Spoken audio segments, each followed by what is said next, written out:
All right, so today I'm going to talk to you about corals, which is a laser desorption / ablation mass spectrometer. If you had the opportunity to go to the workshop yesterday, you would have heard me describe it grandly in 1 minute using arm wavy movements, but today you're going to actually see that it's a real instrument. So I normally start off when I try to talk about this particular instrument concept by advocating for mass spectrometry, but Peter did that for me, so I don't really have to do that right now. I will kind of introduce maybe the evolutionary arc of mass analyzers. So there are a variety of options when you know you want to fly a mass spectrometer of types of mass filters that you can fly. I'm a product of NASA Goddard, so I'm intimately familiar with quadrupole mass spectrometry, which has been surveying the solar system since Pioneer Venus. But we have sector field instruments that were before then in the Apollo era, time of flight instruments from Vega, Giotto, Rosetta, and then more recently are the Paul-type ion traps that were flown on Rosetta, and then we heard a little bit about the Mars Organic Molecule Analyzer, the MOMA instrument on board the ExoMars rover. So all of these systems have been qualified or have successfully been deployed to a number of planetary environments. So they're, by definition, heritage or legacy analyzers, and they still bring a lot to the table, and they're viable instruments for progressive future mission concepts. They're relatively low cost because once you've flown it once, you have a heritage design to pull from. They're relatively low risk because they've been shown to survive launch, cruise, deployment, and we know what we get from them from a performance perspective. However, since the Apollo era, for sector field instruments, for example, there's been a lot of time and a lot of investment in advancing what I'm going to call next generation technologies that kind of are pushing the forefront of the field forward. This is my arbitrary way of designating how those technologies might be classified. There are those that maybe use heritage analyzers but add something new to them to enhance the performance, to extend the mass range, to increase one performance metric or another. But what I'm going to talk to you today about are two key capabilities that I think we really need to focus in on, especially in the astrobiology context, and that's molecular disambiguation. And when we're talking about a Europa lander mission, we need innovative sampling and ionization sources. So here's a traditional mass spectrum. Those who have seen my presentations before notice I always seem to pick on this one, but once you make an animation, you want to kind of stick with it. So this is a spectrum from one of the inbound flybys of the Cassini. So this is Cassini INMS, and we have mass to charge ratio on the x-axis, and we have intensity on the y. And we see there are a bunch of features here. And we have a good idea of what the primary constituents of these peaks are because, we can, one way we can do is we can try to reproduce the relative abundances of these peaks, looking at diagnostic fragmentation patterns or isotopic abundances of plausible species underneath each of these. Some people in the room do this. There are also, when you're a spaceflight instrument, usually you don't fly a single analytical instrument, so you can have corroborative measurements from other complementary payload instruments that can give you some insight into what these peaks might be.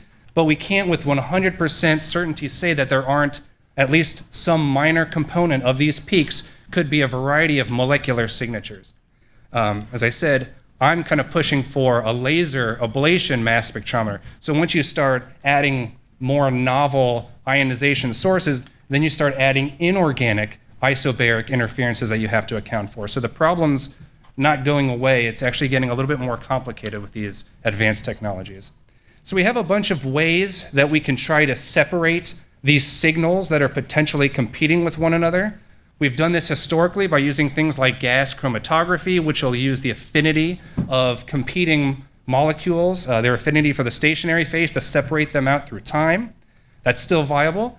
The MOMA instrument uses kind of a neat little tool called tandem mass spectrometry, and that's where you can, see if I get this one, there you go. You can see a peak of interest. You may not know what it is exactly, but you can eject the peaks that you're not interested in, focus in on this one, and intentionally break it apart to look at the structure of that molecule and to provide confidence in what you think it is.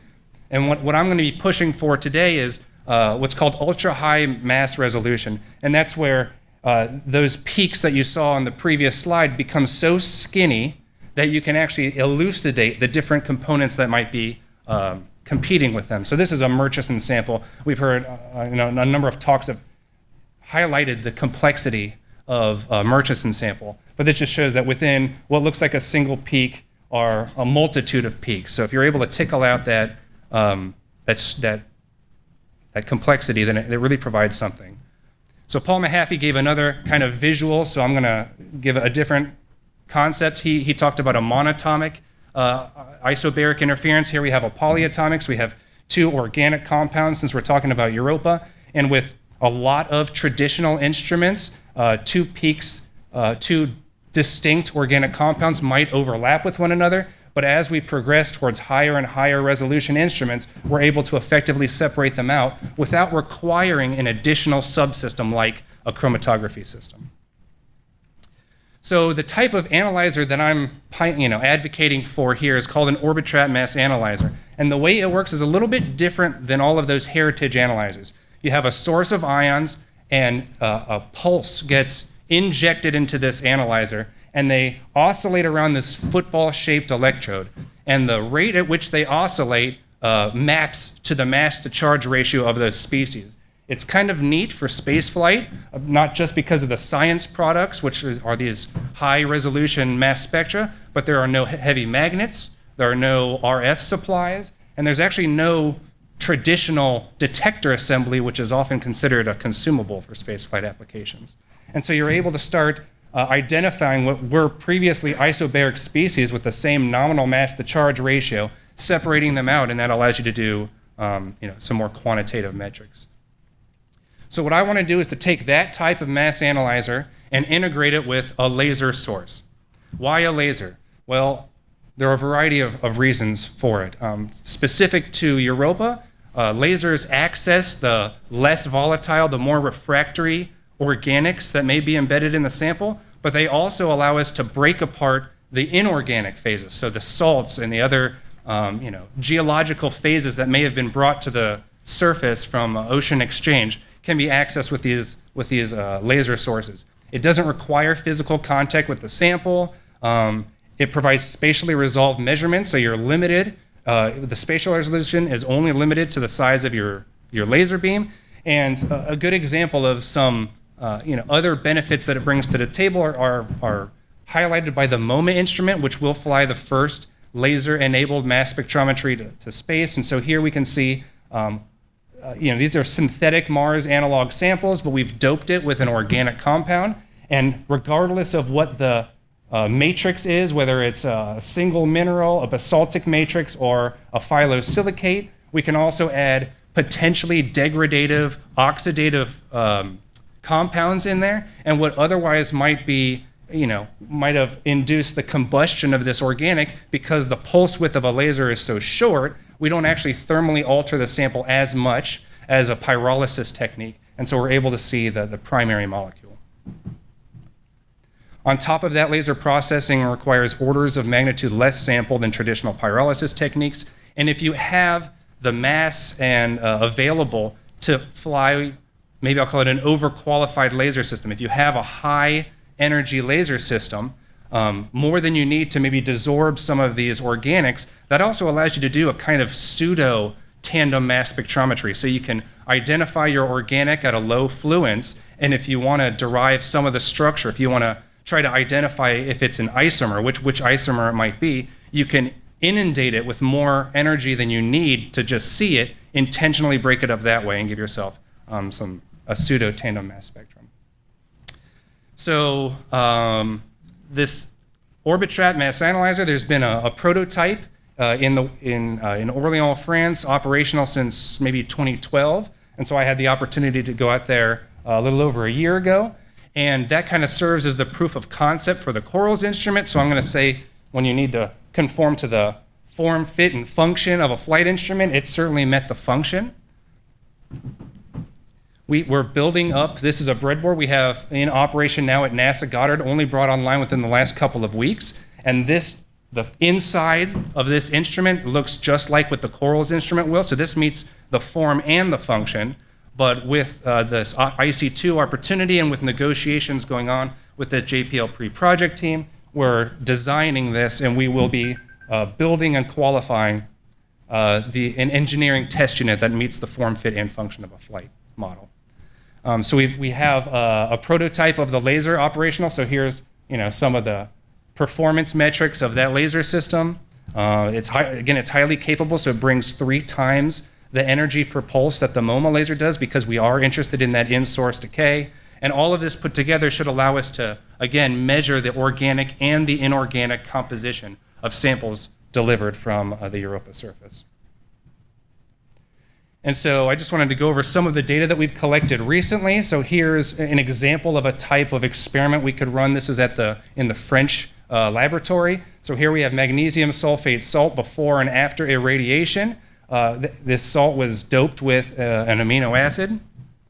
And so the power of this spectrum shows that this instrument meets our mass resolution requirements. You can see our parts per million mass accuracy, which is also critical because that gives you the molecular stoichiometry.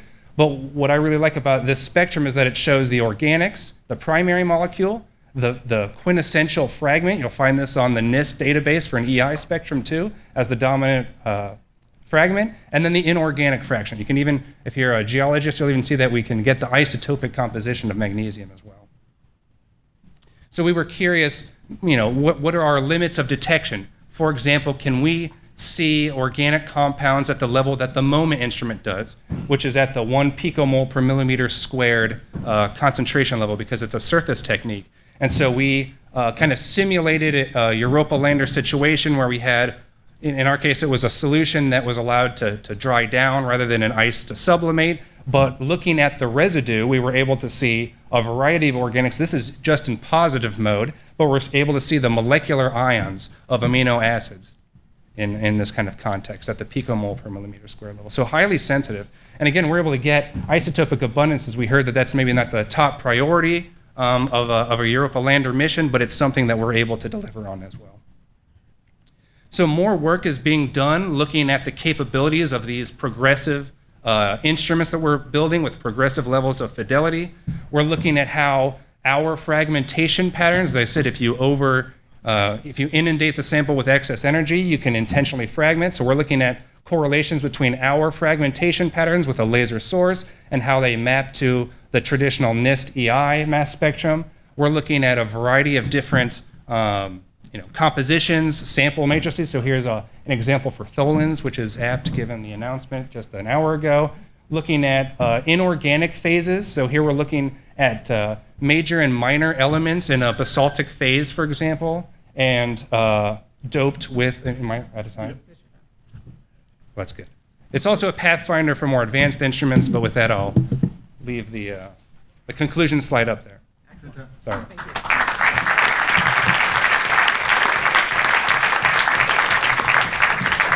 Gives us time for a question. One quick question. The abrupt cutoff. Yes. Which is my own fault. Any question out there? Corals? With laser desorption, are you limited at 200? What's your high mass range? So the high mass range can be tuned for what it is. So with this type of mass analyzer, you have windows that you can look at. And the window is about 40x from your lowest mass to your highest mass. We can certainly see higher. So our Corals STM has a couple of modes defined. So when we're looking at the inorganic fraction, which might overwhelm the signal of trace organics, we would look at from sodium mass 23 up to maybe cut it off at 74 so we don't have glycine in there. And then we could go from 75 up to 40x that. But it's actually tunable where you want, but it needs to be 40x the lowest mass is your high mass cutoff in that spectrum. Analyzer, but I was wondering about the actual desorption, right? It's whether or not you can ionize. Oh, where's the turnoff? Yeah, so we had this conversation about how large of a macromolecule can you analyze without a MALDI matrix. And so that, Blowing it apart, right? yeah, without fragmenting it beyond recognition. And so I think I told you this, that we were measuring di and tripeptides. We haven't tested beyond that as of yet, but that's something that we could certainly explore. Excellent. Thanks again.